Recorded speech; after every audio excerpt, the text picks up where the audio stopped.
Isso já aconteceu no Brasil, então você deve estar familiarizado. Primeiro, o sujeito fica famoso, dizendo as maiores atrocidades, coisas de mau gosto, violentas, tipo estuprar galinha, quem sabe até torturar gatinhos.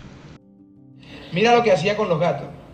Agarraba un gato, le poníamos 5 voladores y yo quería que el gato volara. No se levantaba sino como a esta altura. Pero ya tú sabes lo que pasaba cuando explotaba, ¿no? Tan querido Abelardo. No, y ya lo advierto, ni la Sociedad Protectora de Animales puede denunciarme ni nadie porque ya eso fue hace 20 años y hace 20 años no lo hago. Me parece terrible, pero era un niño inocente que veía una diversión en él. Inocente aí. Dizendo coisas violentas, esse sujeito conquista não apenas fama, mas também poder. E quando um cidadão assim de fato consegue ficar poderoso, parece que toda aquela violência vai se materializando ao redor dele. E tá aí o novo presidente da Colômbia comemorando a sua vitória dentro de um aquário blindado. O nome dele é Abelardo del Espriella. Venceu propondo ser linha dura contra a oposição e contra o crime organizado. Duas coisas, oposição e crime organizado, que ao longo da campanha a estratégia dele se esforçou para fazer o povo colombiano acreditar que são a mesma. Quer dizer, vai ser oposição quando ele chegar a tomar posse. Tem controvérsias, como você vai ver. O mais correto seria dizer que ele promove uma identificação entre a esquerda e o narcoterrorismo. Só que agora o discurso é o tradicional vamos unir o país. Chega de linha dura, ao menos por enquanto. Porque, como se sabe, esse discurso aí, vamos unir o país, ele dura pouco. Sobrevive apenas naquela breve transição entre o candidato e o eleito. Seré el presidente de todos los colombianos. Y quiero en este momento especialmente dirigirme a aquellos que no votaron por José Manuel y por mí. Quiero decirles algo desde lo más profundo de mi alma. Esta también es su victoria. Porque la democracia funciona precisamente quando o povo decide livremente. Na imprensa internacional, o novo líder colombiano é apresentado pelas referências dele. Alguns nomes se destacam. O primeiro, de Donald Trump, porque Espriella era o candidato preferido do presidente dos Estados Unidos. E Espriella também foi muito comparado a Bukele, de El Salvador. As semelhanças são ideológicas, retóricas e estéticas também. No campo ideológico, são dois homens identificados com a direita. No campo político, são dois líderes prometendo rever uma ou outra garantia constitucional dos seus povos com o objetivo de prender todas aquelas pessoas que estão tornando a vida em sociedade um pouco mais difícil. E no campo estético, não dá para deixar de reparar, são dois adeptos de um skincare rigorosíssimo e combinado com uma maquiagem detalhada, talvez pesada, só que esconde muito de todo o cuidado que esses rostos de alta manutenção aí recebem para suas peles, né? Aqui no Brasil, se o Jair cuidasse da pele desse jeito aí, até eu compraria aqueles cosméticos que a esposa dele estava vendendo um tempo atrás. Mas esquece tudo isso, vai. Merece muito mais atenção a terceira referência que a gente pode citar aqui para entender o Espriella. Flávio Bolsonaro, um outro entusiasmado com a vitória do colombiano. Felicitaciones a Abelardo del Tigre, nuevo presidente de Colombia.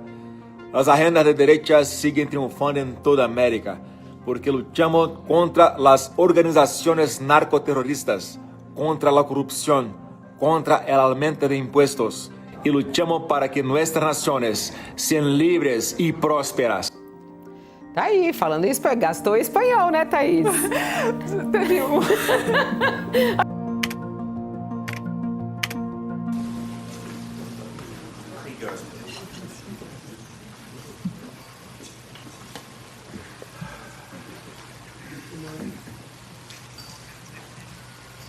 Hello, I'm the boss. How are you? E essa simpatia toda aí é o Trump do lado de um europeu. Eu sou o chefe. Não é muito simpático, né? Nem muito cortês. Humilde, então, nem pensar. E para os líderes latinos, o comportamento é até pior. Because I'm not learning your damn language. I don't have time. Tem vezes que parece que ele nem se esforça para disfarçar.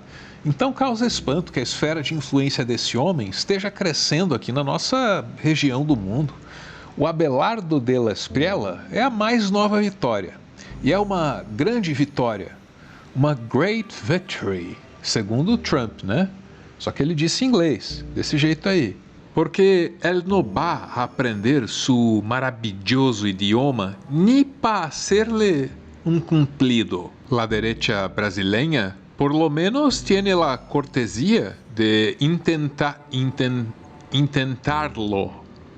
O que nos leva de volta a Thaís Bilenque avaliando essa tentativa de falar espanhol. Tentativa do Flávio, não a minha. Como dizem por aí, né? Às vezes é melhor você falar em português para o espanhol te entender do que esse portunhol. Mas não estou querendo julgar a qualidade do espanhol do Flávio Bolsonaro, mas sim a postura dele, né? Em falar no idioma do destinatário é algo que o presidente Lula, por exemplo, se recusa a fazer, e não por uma questão de saber ter fluência ou não, e sim para traçar uma linha, né, de eu falo e as pessoas usam intérpretes e me entendem, assim com o Trump, assim com os colegas latino-americanos. Isso já dá um tom bastante diferente do modo deles dois se posicionarem em relação a esse tipo de acontecimento. E o que me chama bastante atenção nessa eleição é a reação da esquerda. O presidente Gustavo Petro, que apoiou o Ivan Cepeda e foi derrotado, imediatamente questionar a lisura das eleições, o resultado eleitoral,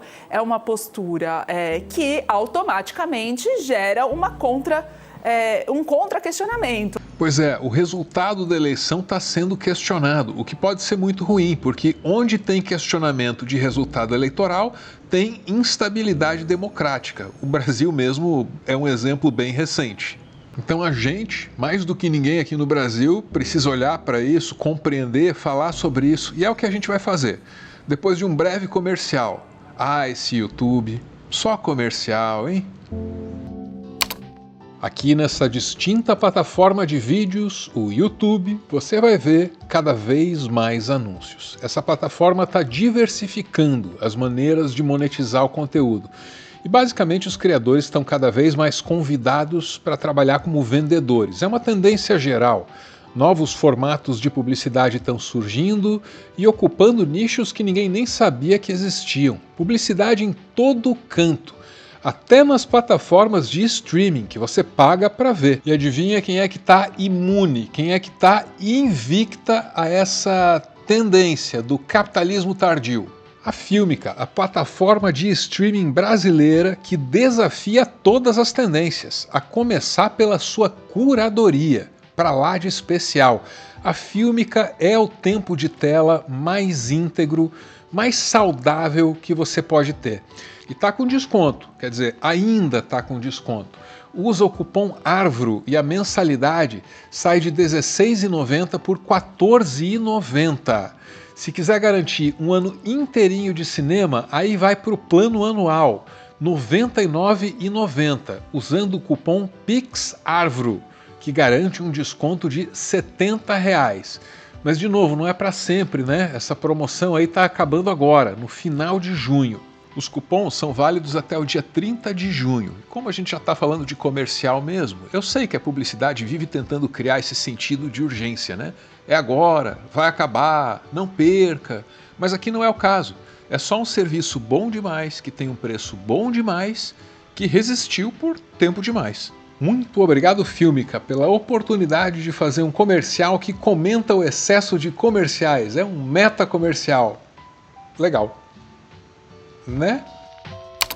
O candidato de direita, Abelardo Della Espriella, é o novo presidente da Colômbia. Acaba de sair o resultado. Na verdade, não é bem assim. E é aqui que começa a controvérsia eleitoral da Colômbia. O resultado era só preliminar. O candidato foi lá e fez o discurso de vitória. Eles estão aqui entendendo o que vai acontecer no resultado eleitoral. Na Colômbia, uma apuração preliminar de votos indica a vitória do candidato da direita, Abelardo Della Espriella, na eleição presidencial do país. O opositor dele, o governista Ivan Cepeda, da esquerda, contesta o resultado. Mas mais vocal que Ivan na contestação do resultado é o atual presidente, o Gustavo Petro, a quem certa vez Donald Trump ameaçou dar o mesmo destino de Maduro. Petro teria sido o primeiro a dizer que não, a eleição ainda não tem resultado definido. Neste domingo, Petro se recusou a reconhecer imediatamente o resultado divulgado pela pré-contagem dos votos e afirmou que ainda não é possível proclamar oficialmente um vencedor dessa disputa.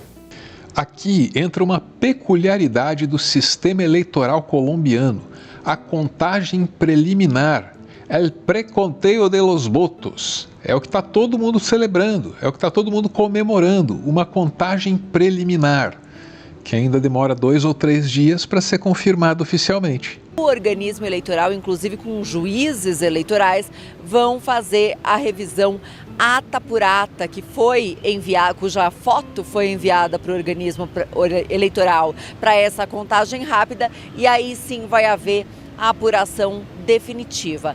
Em geral, no histórico das eleições colombianas, não costuma haver discrepâncias significativas entre o resultado da pré-contagem e o resultado definitivo. Mas diante de uma margem tão estreita entre os dois candidatos, o que Gustavo Petro, o atual presidente, está falando é que diante de um resultado tão apertado, ninguém deveria se declarar ganhador e que os candidatos deveriam esperar esse resultado oficial. A comemoração antecipada e a contestação do resultado são más notícias para a democracia colombiana.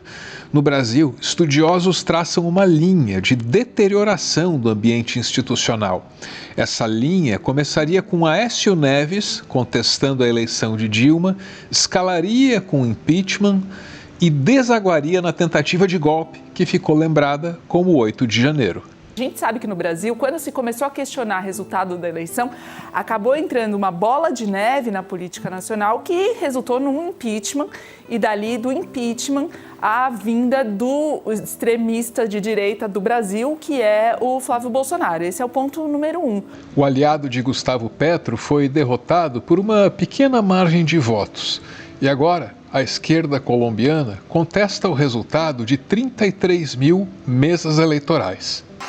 Reconocemos su primer resultado, pero a renglón seguido debemos informar que nuestro grupo de testigos, decenas de miles, abogadas y abogados, están procediendo a impugnar 33.000 mesas en todo el país.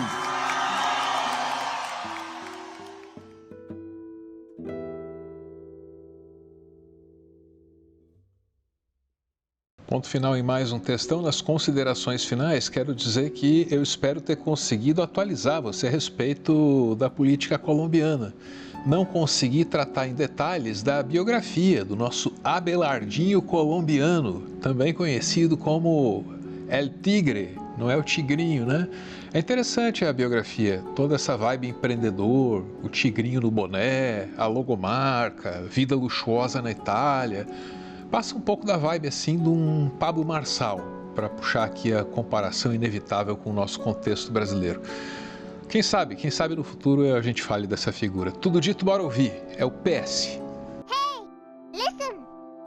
Gente, eu não sei o que é pior de engolir. Se é esse ataque coordenado da extrema-direita, que acontece na América Latina, na Europa, na Ásia. Se é pior de acreditar no combate à corrupção, que essas pessoas estão querendo combater o crime organizado, sendo que eles são o crime organizado e eles lideram a corrupção. Isso, para nós, sem sombra de dúvidas, vai impactar. Resta saber como a diplomacia brasileira vai tratar isso, como o governo brasileiro vai ter a habilidade para meio que jogar esse jogo que a gente sabe que está posto. Porque aqui no país, o presidente Lula ainda não se pronunciou, estava vendo aqui as redes sociais dele, pelo menos até o momento não, mas quem se pronunciou foi Celso Amorim.